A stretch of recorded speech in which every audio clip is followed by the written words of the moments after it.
Hi there, I'm Rebecca and a really warm welcome back to my channel, PumpkinBecki. In this week's video we are making an Easter fairy garden. Let's get started.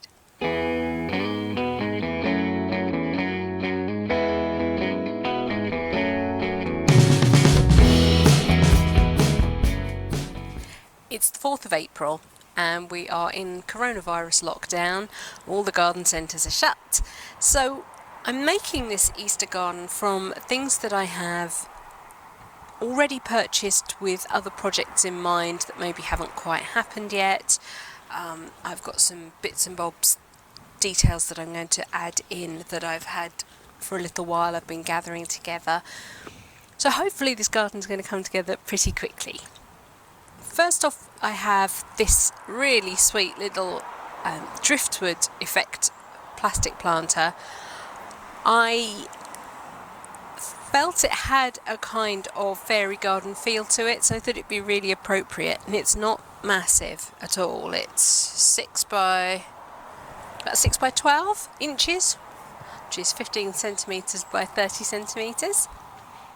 This container has holes, so I've been able to put in a drainage layer, and then on top of that is peat-free multi-purpose compost and a little bit of perlite as well, just to help keep the structure, because the compost will break down quite quickly whereas the perlite won't, and it will also help with drainage. Some of the things we're going to be planting, they like it drier. So what I've done, I have planned this out. So the first thing I've done is really firm down this corner here. So I'm bringing the level up to just below the cutouts here on the sides. That's so that when I water, the water will still stay in the container. It won't just pour straight out of those little holes. But I want that corner elevated. And in that corner, I am putting some fake grass. This is the sort of thing that model makers use for, I don't know, dolls' houses. It's probably a bit big for model railways. But it's for that sort of thing, and for fairy gardens, indoor fairy gardens. But I'm going to use it here in an outdoor fairy garden. It may not last very well, and there are plants that I could use, but I haven't got any at the moment. So I'm sticking with this.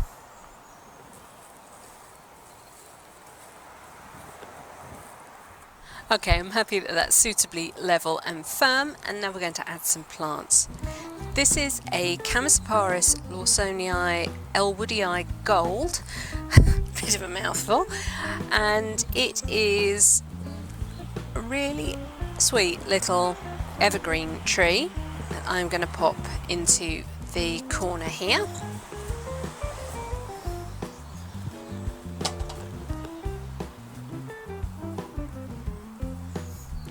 This was intended for an autumn garden, which just didn't happen. I'm just going to loosen up the roots ever so slightly.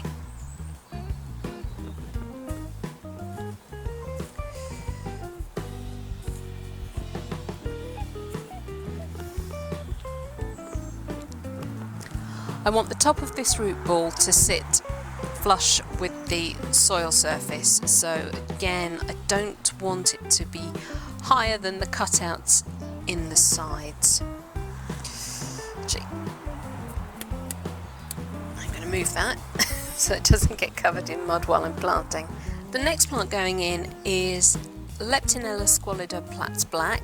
I managed to find this actually at the garden centre, which is fantastic, and I bought this again, I think for the same garden as this one. So yeah, I think the birds have been at it. The soil's kind of disappeared from the corner here. It's not looking in the super best condition, but it is green and growing, or black and growing. So let's get that in.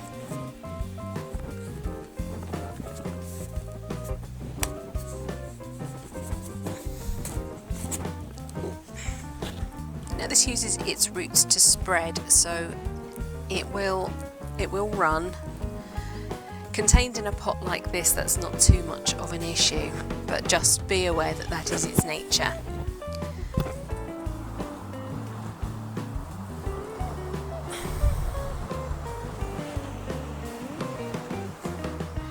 And it gives the effect of the most beautiful miniaturized ferns. It really is a brilliant fairy garden plant. In the back here I am going to put some Muscari, or grape hyacinths as they are commonly known. I've just literally dug these out of the spring garden, and I'm going to keep this quite a tight little cluster.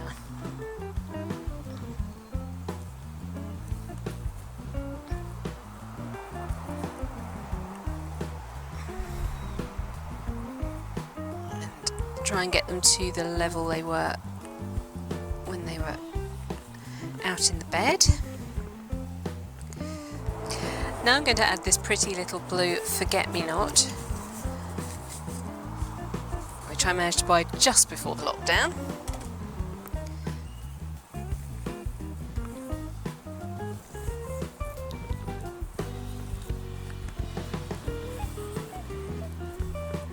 And all the time I need to be considering how big this piece of grass is and what I can fit around it. The next thing I'm going to put in is a self-seeded little Nemesia. It appeared in one of my Sempervivum bowls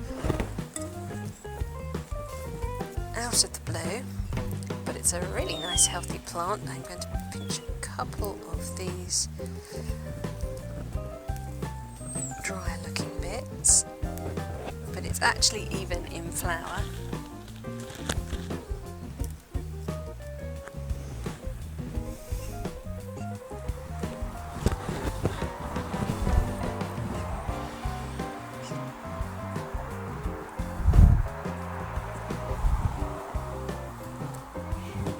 Let's just check that that is still going to be good.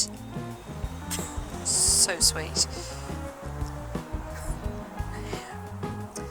And now I'm going to fill in around the edges with some Sempervivum.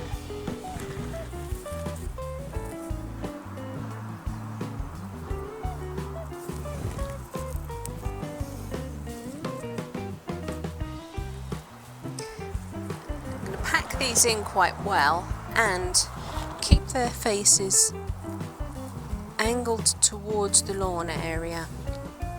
That's looking really sweet. The last thing I'm going to pop in, I had a couple of ideas, but I think I'm going to stick with this one. This is one of Stompy's Campanulas, and it got a bit tired and sad looking in with him, so I've had it out on the staging over winter and it is bouncing back quite nicely. It's just a nice little, and I'm going to pop it in the back here just to help fill that gap. So that's really starting to come together now. I'm happy with the planting. I can put my lawn back on and show you the little extra details that I've got going on for this. First thing is this little white picket fence. I have these sheep which my friend Giles 3D printed for me. They're in black PLA and I painted them with acrylics. I bought this really sweet little garden table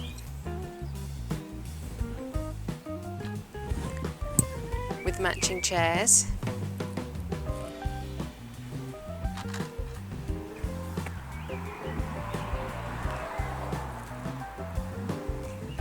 I made a little tablecloth with Forget-Me-Nots on it and some matching seat cushions.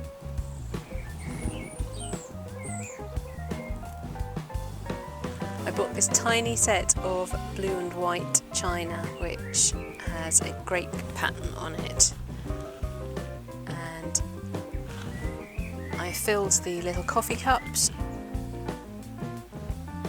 to make it look like they had drinking, I made hot cross buns, and a little bread basket with some extra hot cross buns in. Then I made some little pots full of eggs. Well, I didn't make the pot, but I did make the eggs. And then I've got some little rabbits that my other friend 3D printed for me. And I painted. And there we go, my Easter fairy garden.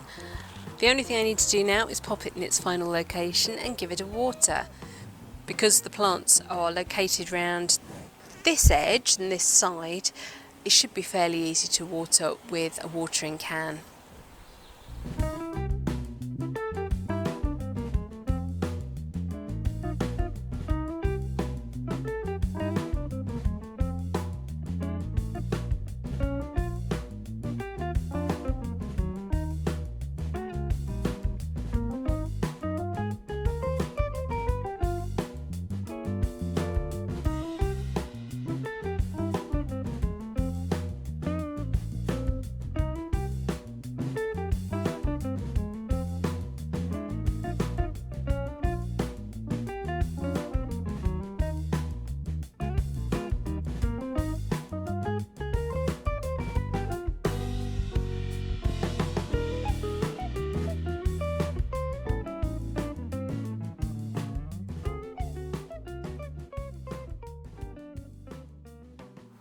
Right, that's it for this week's video. Thank you so much for watching.